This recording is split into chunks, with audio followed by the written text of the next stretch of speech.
Hello friends, welcome to innovative Shiksha.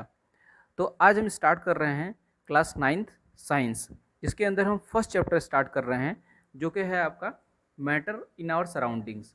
तो चलिए देख लेते हैं कि इसमें कौन से इंपॉर्टेंट टॉपिक्स के बारे में आज स्टडी करेंगे। तो जो फर्स्ट इंपॉर्टेंट टॉपिक होगा इसमें हम ये देखेंगे कि बेसिकली मैटर होता क्या है। ठीक है, उसके बाद क्लासिफिकेशन ऑफ मैटर को भी थोड़ा देख लेंगे कि बेसिकली कैसे हम क्लासीफाई करते हैं। नेक्स्ट टॉपिक जो है आपका फिजिकल नेचर ऑफ पार्टिकल्स, और नेक्स्ट टॉपिक जो होगा कैरेक्टरिस्टिक ऑफ पार्टिकल्स। तो इन बेसिक टॉपिक्स के बारे में हम आज डिस्कस करेंगे। तो चलिए स्टार्ट करते हैं आज का वीडियो और समझने की कोशिश करते हैं कि मैटर होता क्या है। ठीक है, तो मैटर को समझने के लिए आपको करना क्या है, आपको सिंपली अपने सराउंडिंग्स को ऑब्जर्व करना है। अगर आप बहुत ही ध्यान से अपने सराउंडिंग को ऑब्जर्व करेंगे तो आपको बहुत सारे ऐसे ऑब्जेक्ट्स दिखाई देंगी। फॉर एग्जांपल आप एक स्टूडेंट हैं तो आपके पास बहुत सारे ऑब्जेक्ट होंगे, जैसे बुक्स होंगी, कॉपीज़ होंगी, रबर होगा, कटर होगा। ठीक है, तो इस तरह के ऑब्जेक्ट का आप डेली लाइफ में आप काफ़ी यूज़ करते हैं। फॉर एग्जांपल आप साइकिल अगर चलाते हैं तो आप साइकिल, आपके पास साइकिल होगा, आपके पास बोतल होगा। ठीक है, तो इस तरह के ऑब्जेक्ट आप डेली लाइफ में आप काफ़ी यूज़ करते हैं।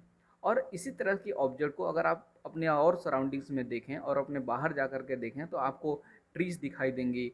ठीक है, स्टोन्स दिखाई देंगे, क्लाउड्स दिखाई देंगे, स्टार्स दिखाई देंगे, प्लांट्स दिखाई देंगे, एनिमल्स दिखाई देंगे, even the air we breathe, the food we eat. ये सारे के सारे जो एग्जांपल्स आपको मैं बता रहा हूँ, ये सब का सब कहीं ना कहीं हमने ऑब्जर्व किया है अपने डेली लाइफ में। तो बेसिकली यूनिवर्स जो है जिस मटेरियल से मिलकर के बना हुआ है, साइंटिस्ट ने उसी मटेरियल का नाम जो है क्या रख दिया है, मैटर। तो मैटर बेसिकली क्या है, जो भी हमारे यूनिवर्स को बनाता है यानी जो मटेरियल, उसी को साइंटिस्ट लोग क्या बोलते हैं, मैटर। तो मैटर जो है उसको समझने के लिए, इसको थोड़ा और माइन्यूटली ऑब्जर्व करने के लिए जो भी हमने एग्जांपल्स अभी थोड़ी देर पहले आपको बताया, चाहे वो एयर का हो, चाहे फूड हो, स्टोन्स हो, क्लाउड्स हो, स्टार्स हो, प्लांट्स हो, एनिमल्स हो, even a small drop of water हो, या फिर एक पार्टिकल ऑफ सैंड हो, अगर हम इन सारी ऑब्जेक्ट्स को बहुत ही माइन्यूटली ऑब्जर्व करेंगे तो आपको ऐसा तो लग सकता है कि ये सब के सब अपने आप में एक डिफरेंट ऑब्जेक्ट्स हैं, जिनका पर्पस डिफरेंट है, जिनका फंक्शन डिफरेंट है। लेकिन कुछ कॉमन पॉइंट्स भी इसमें आप देख सकते हैं। और वो क्या कॉमन पॉइंट्स हैं, बेसिकली अगर इन सारे ऑब्जेक्ट्स को आप देखते हैं ध्यान से तो आपको पता चलेगा कि ये सब के सब ऑब्जेक्ट क्या रखते हैं, इनके सब में आपका मास होता है और दे ऑक्यूपाई सम स्पेस। यानी ये सारे ऑब्जेक्ट जो भी अभी ने एग्जांपल अभी हमने बात किया, ये सब के सब स्पेस ऑक्यूपाई करते हैं और साथ में इनके पास मास होता है। ठीक है, इसका मतलब क्या है कि ये सारे ऑब्जेक्ट्स जो हैं दो चीज़ें तो रखते ही रखते हैं। क्या क्या, पहला तो आपका मास हो गया और दूसरा हो गया वॉल्यूम, यानी they have mass and volume. तो इस तरह से आपको एक प्रायर आइडिया लगना शुरू हो गया होगा कि बेसिकली हम मैटर किसको कहते हैं। तो ऐसी बात नहीं है कि मैटर की स्टडी सिर्फ आज से ही हम कर रहे हैं। इवन जो हमारे एंशियंट इंडियन फिलोसफर्स थे, उन्होंने भी मैटर को स्टडी करना स्टार्ट किया। उन्होंने भी ये सोचना स्टार्ट किया कि जो मैटर है या फिर जो हमारा यूनिवर्स है वो किस से चीज़ से बना हुआ है।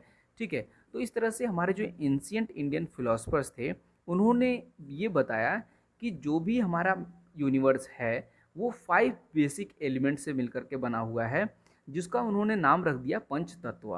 पंच तत्व जो है वो 2 वर्ड से मिलकर के बना हुआ है, जो कि है पंच मीन्स 5 और तत्व मीन्स पदार्थ। यानी हमारे यूनिवर्स को बनाने के लिए यही 5 बेसिक एलिमेंट रिस्पॉन्सिबल हैं, जिनको हम क्या बोलते हैं, पंच तत्व। और वो क्या क्या हैं पंच तत्व, आप देख सकते हैं यहाँ पे, एयर, वाटर, स्काई, फायर, अर्थ।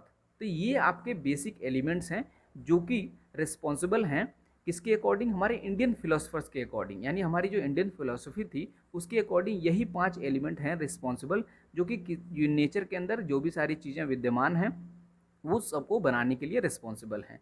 और इसी से मिलता जुलता जो फिलोसफी था वो ग्रीक फिलोसफर्स का भी था, उनका भी लगभग इसी से मिलता जुलता मानना था कि जो ऑब्जेक्ट्स हैं वो इन्हीं सारी चीज़ों से मिलकर बने हुए हैं।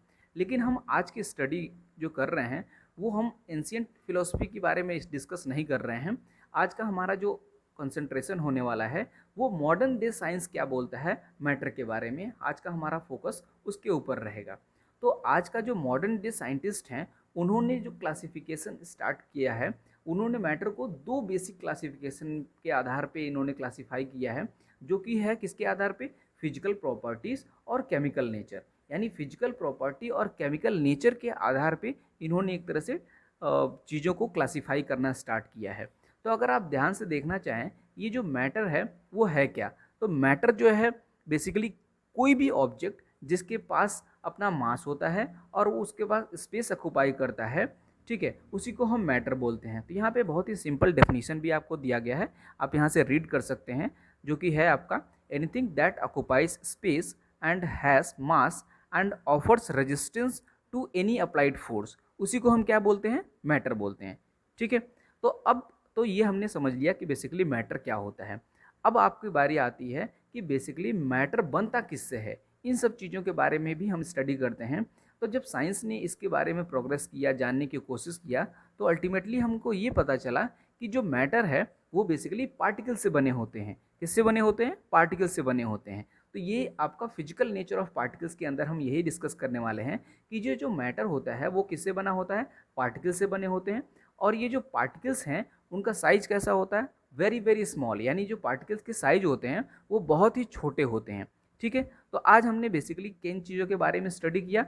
दो चीज़ों के बारे में मेनली हमने स्टडी किया कि मैटर बेसिकली होता क्या है और फिजिकल नेचर ऑफ पार्टिकल्स क्या है।